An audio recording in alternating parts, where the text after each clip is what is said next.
Hey everyone, welcome to the 5th season of Travel Tales, a podcast by Afar. I'm Aislinn, and yes, I host the show. Each week on the podcast, we hear stories of life-changing travel from poets, writers, entrepreneurs, authors, and so many more. And this season, we'll be sharing short Q&As inspired by each episode that you can only find here. This is Travel Tales.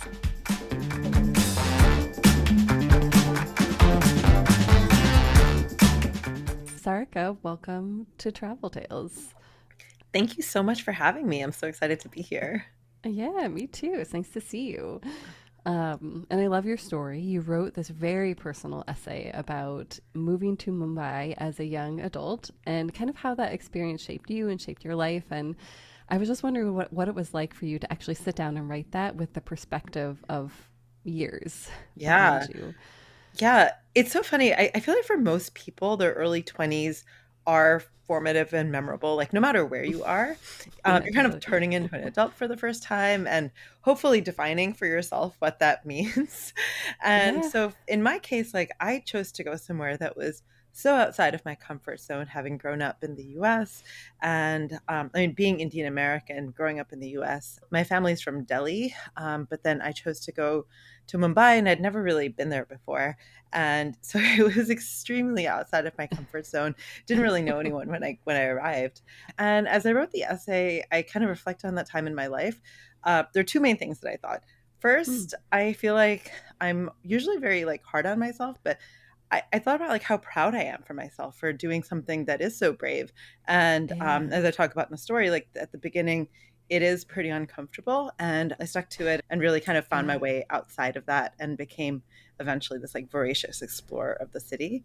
And the second thing is like, which I didn't think of at the time while I was going through it, of course, but I feel like that move to Mumbai at that age set me up for a lifetime of exploration and just having curiosity be a driving force in my life. So for that, Yeah. I am so grateful for everything the city gave me, for the discomfort that it gave me, for getting through it, for allowing Yeah. me to just explore as much as I did. So yeah, I think it just it turned me into Yeah. who I am today. It's so cool when you can connect the dots in that way. Like, I am here because I did that, and at the Yes. time, you have no idea, right, where it's going to lead Yeah. to. One thing that occurred to me, I was curious, how did your family respond when you said you were going to go to Mumbai instead of like Yeah. go be with family? Yeah. So my family is giant. I have 37 first Yeah. cousins. Wow. Um, Yeah, so it would have been a lot easier in some ways to go to Delhi, but Yeah. Delhi is just it didn't appeal to me as much as a city. I mean, there's some Hmm. amazing things about Delhi, don't get me wrong, but everything I'd heard about Mumbai just felt so much more romantic, and it just I don't know, when you're 22, I feel like, and you don't have when I had that kind of freedom, which I'm so lucky that I Yeah. did, that I just really wanted to be somewhere that would just like inspire me and just felt like somewhere new and fresh. And I think that they understood that, even though they were a Sure. little bit Yeah. like a little hesitant of it. And then when they finally came to stay with me, I think that they also like got it too, because it's Yeah. also Yeah. objectively much safer city for women. So I think that compared to Delhi, so I think that that also Interesting. gave them a lot of comfort too. Yeah. Yeah. Well, there's just like it's so different to go someplace and stay with family Yeah, versus be on your own. Like it completely changes the character of a trip and an experience, sometimes in a great way and sometimes in a more cloistered way, as yeah, listeners of the story will know. Well, much of this story is about being a hidden outsider, which I love. It's this feeling that you look like everyone else but didn't really have that kind of cultural competency. So, how do you think that shaped your experience and even yeah. your life since then? Yeah. So I think that initially it was so difficult. I'm not gonna lie or try to sugarcoat that, because Yeah, yeah. I wasn't afforded any of the grace that a quote unquote actual outsider would get. So Yeah. it's like my husband, who I met in India, is white, and it's like I brought him around to meet my relatives, and he says like one word in Hindi, and they're like all applauding, and I meanwhile I'm speaking like nearly perfect Hindi, but I still have a little bit of an accent, and they're just making fun of me. Like, And I'm just like, oh my but God. I've worked so hard. So it's just like you don't get that kind of grace or that sort of that sort of Mhm. applause that an outsider will get for learning anything about the culture. But you Yeah. also at the same time don't have the cultural knowledge or the cultural competency, as you said, to like keep up with the actual insiders. So I remember when I first got there, Mm. the people would say, "But wait, you're basically an Indian, right?" And I didn't really know how to answer that because like they couldn't really place me about like, well, you're not, Yeah. you're neither this nor that. And I'm like, well, but both of those things are true. So I think that at the beginning it was difficult, but then over time, Mm. as I even began to like just be able to recognize that and name that about Yeah. myself, I felt like I was able to find ways to use it as my superpower to explore the city. So especially if I wore Indian clothes, I could just Mhm. go around anywhere in the city without having, people following me or feeling, just like, why is she here? Because like obviously I'm there because I look like Yeah. everyone else.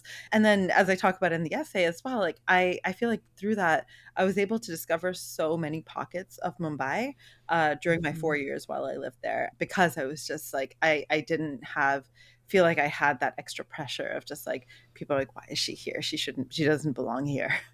Well, do you have tips for other travelers who might want to connect with a country that their family's from, but they don't have a relationship with? Yeah, yeah, it's such a I think like being like first generation is there's always that thing of Yeah. like you don't like where do you actually belong? Um, Yeah. but yeah, I think that I would say three more unpractical things for people. The Mm. first is if it's possible to brush up on the language before you go, even if you don't speak it perfectly and people make fun of your accent, Yeah. it just gives you so much more of an in and an ability to form relationships with people. I mean, this is true for any travel if you're able to just, you know, ask for food at a restaurant like in the Yeah. language, then it Yeah. just you're able to just have a different experience. My second tip would be that if you can make a Mm. friend who's from there and who's willing to sort of take you under their wing a little bit, introduce you to their friend groups, and bring you around to different places so that you're able to just feel a little bit more like you're Mm. part of the city, even though you're not. And I feel so grateful Yeah. for the folks who did take me under their wing. And I think the last tip and maybe the most important is to go in with a bit of confidence. Like I was so Mm. underconfident and I felt like as a result, I just felt like I was being like pushed around and just being questioned by everyone. And it's Interesting. like Yeah. looking back and even while writing this essay, I was just thinking like, yeah, I may not be an insider in Mumbai, but that doesn't invalidate what my life experiences are and what I have to bring to the table. And you're so Yeah. much more than just where you're from or what your identity is. And there's so many other ways to connect with people too. I mean, you can still have like a shared love of music or you just like you can still have other hobbies that connect you to people. And just remembering that you're a person beyond just what your identity is really important. So yeah. What would you like you tell you young Sarika to help her kind of build that confidence? Because I feel like it can be easy sometimes when we're older to say, but like, how do you get that when you don't feel it? You know, do you just fake it? I don't know. Like Yeah, I pretending actually it. do think that to fake it is really Yeah. important. I feel like also I would have done the my second tip about like going out of my way to just make more friends to just who Yeah. and just be Yeah. honest with them that, hey, I'm new here, but I don't Mm. really know my way around. How do I what do I do? And just had more people like been more I felt like I didn't have the confidence, but I had this like fake bravado still about me because Yeah. it's 22. Like, I mean, that's like that's the definition of being 22, Yeah. I feel. Totally. So I think that Yeah. just yeah, like if I had been more honest with people maybe at the beginning too. Yeah, and maybe being a little more vulnerable, which I think can be hard at that age when you feel like there's so much you don't know and you feel like but you're an adult and you should know more things and but yeah, that's true anywhere I think just being vulnerable Totally. and Yeah. allowing people to help Yeah. you. Yeah, I think it's true even if you just move to another city, like in your Yeah, country, I think it's just like, totally. when you're 22, I feel like that's such a pivotal age in so many ways. Well, at that time, as listeners will hear, you actually worked at a management consultancy in India. So, what eventually led you to the travel space? Like, does this go back to your hidden outsider status? Yeah. It's so funny that you said before about like connecting the dots. I thought Mm. of this Steve Jobs, I think it was in 2005, he gave a commencement speech at Mm. Stanford University. And in it, he advised graduates like to just like find what they love and pursue their passions. And he said this quote that I think of often is, you cannot connect the dots looking forward, you can only connect them looking backwards. Oh, yeah. And I feel like that applies so much to my professional life. I think that I've always been interested in different people and different cultures, and building a career that involved humanizing other people in some way. I think I entered management consulting because I knew I thought at that time, like I eventually wanted to work at like the United Nations, or like be in Yeah. like in international development in some way. But I felt like I needed to learn more about the world. So I decided to do consulting, but like from a very different cultural perspective. And during that time, I started traveling a lot around India, bringing my hidden outsider status to like these really small towns where it was just like, Cool. there was like kind of, only one industry, and that was just like making white sheets, and that's it. Wow. Those types of Yeah. places. And I realized So cool. I started just chatting with people while I was in these places, and started writing a blog, and just became really interested in writing, which was mostly just read by like family and friends. And it was just like that I think kind of gave me a sense that how can you do something to help people if we don't see them as fully dignified, fully realized human beings in the first place. So I feel like that sort of realization, which I think was in me from a very long time, ended up leading me to wanting to just do more with regards to storytelling. And then, yeah, Yeah. over time, like, I did journalism about like global health and a lot of international development topics for a long time, and then sort of found my way into travel. And I'm so grateful for that, because I do think that the first nugget of travel is just like putting yourself in a place where you are out of your comfort zone, and where you can regard people, Mm-hmm. other people who have very different life experiences. You can either regard them with disdain or look down on them, or you can actually just treat them as other human beings. And I think Yeah. that's what I hope what Afar tries to encourage people to do. And I would like to someday read a story about the town that makes only white sheets.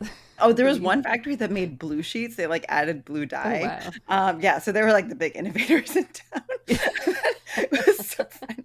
Like I the other love that. factories So were like, cool. yeah, that one. They really went out of the They're way. wild. They're Yeah. wild. Yeah. That's really cool. Well, now you have a young daughter who does travel with you. So, how do you think about raising her as a traveler? And do you want to kind of help her build a connection with India that's different than the one that you began with? Yes, yes, and yes, and yes to everything. Yeah, so I'm so lucky that as a family we do get to do a bit of traveling, and I feel Yeah. like one of the main values that I hope to impart to her with travel and other things too is that around the world there are just many, many ways to build a life, and all of those ways are valid. And I Mm. think that's honestly one of the biggest gifts that travel can give you, and especially if you can learn that from a young age, I think that can help shape just how you see the world and how you see other Yeah. people in it. That you're able to just meet people who on the surface may look and feel really different from you, but like underneath it all, your values actually may be quite similar, just expressed Yeah. differently because of the place where you live. When it comes to India, definitely trying to build a Mm. connection with her to India, mostly because we don't live there. Like it's through just Indian culture and just exposing her to Yeah. that. We Yeah. have made one trip to India so far. She was just like 2 years old at the time, so I can't wait Yeah. to take her back now. She's 4, so I think she's able to remember Yeah. some things.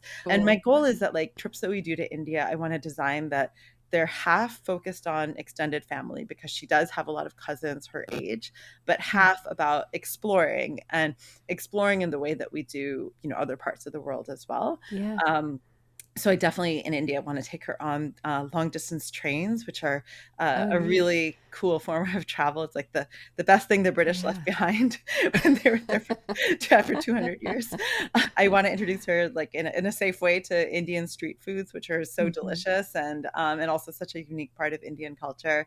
And of course, like just like introduce her to other Indian kids, and just like through Yeah. Yeah. we love going whenever we travel places to like local playgrounds and swimming pools, and I think that's such a nice way Mm. to show kids, just yeah, you can be a kid anywhere. Yeah, absolutely. And build connections with other kids, Yeah, just like you do at home. yeah. And it's like watching kids build connections with each other. It just transcends language, transcends so much, which is Absolutely. just, I wish adults could learn from that. I know we could take a page from Yeah. that book. Well, finally, what do you love about the city of Mumbai? Like, why would you recommend travelers go? I would say that I love most of all in Mumbai the attitude. It's Mm, a really busy city. It's like, I think, 21 million population, and it's the financial yeah. capital of India. So it's really a city that's just always on the go. But Mm, somehow people are still quite chill and very human. It's like they'll just like stop for a chat. They'll notice like if your earring back isn't on correctly, and they'll just mm. help you fix it. Like it's just Nice. it's just Yeah. in a way that like doesn't really happen, I think, in the West. Somehow that mix, I find that to be really invigorating. For travelers, I wrote a short guide to visiting Mumbai, which is on afar.com if people are interested. And Yeah. in that guide, I talk about how Mumbai isn't necessarily the most obvious place for travelers to spend a lot of time because there aren't that many traditional tourist attractions. Like there's a few landmarks, but they're Yeah. fine. Um, Yeah. but instead, I think that the best way travelers can come to Mumbai and approach the city is to just enjoy it exactly the same way that a Mm, Mumbaiker would, and the same way that you would enjoy your own place of residence. And in Mumbai, I think that means for sure, like making reservations at a few great restaurants. So there's mm, a lot of amazing new high-end ones, but there's also a mm. lot of classics that are smaller and cheaper, but they're just like cheap and cheerful, and but just really worth going to. I would say Yeah. the overall standard for food and beverage in the city is quite high. So that's, it's hard to have a bad meal. And then kind of along those lines, like there's just incredible nightlife and arts. And so I think that just exploring some of the bars, I've seen some great plays and music shows there. So I think that that's another great thing that people can do. Yeah. And then you can take like self-guided walking tours around different parts of the city. So in South Mumbai, you have a lot of very historic neighborhoods with a lot of really interesting like colonial architecture and bits and pieces from different parts of Mumbai's history Yeah. and other parts of Mumbai as well. I used to live in a neighborhood called Bandra, which is really quite vibrant, really, and has a lot of this one area that has just a lot of beautiful street art and yeah, you just like are able to kind of just go into little alleys and see all these little pockets of places. Yeah, I it's love just it. it's a city that has a lot of history and culture and life Yeah. packed into a pretty narrow peninsula. So yeah. Very cool. It sounds like the city that you go kind of live in, like find a neighborhood, tuck in, eat, go out, rather than trying to hit like the top 10 landmarks, which is cool. I 100%. like that. Yeah. It's actually honestly like how I recommend people to like explore New York. Like, I don't Yeah, know, yes. going to the Statue of Liberty and Ellis Island. Like, I don't know. It's do you really get to No, know New York that way? I don't think so. no, But I I don't think think you so. actually get to know New York exactly the same way as by just picking Yeah, a few neighborhoods and just yeah, eating your way yes. through the city. Yeah, I mean, that's my favorite thing to do. So, well, thank you so much, Sarika. It's been really wonderful to hear about your story and can't wait to share it. Thank you. Okay, that was our show. I'll include a link to the full episode below, and please don't forget to hit like and subscribe on your way out.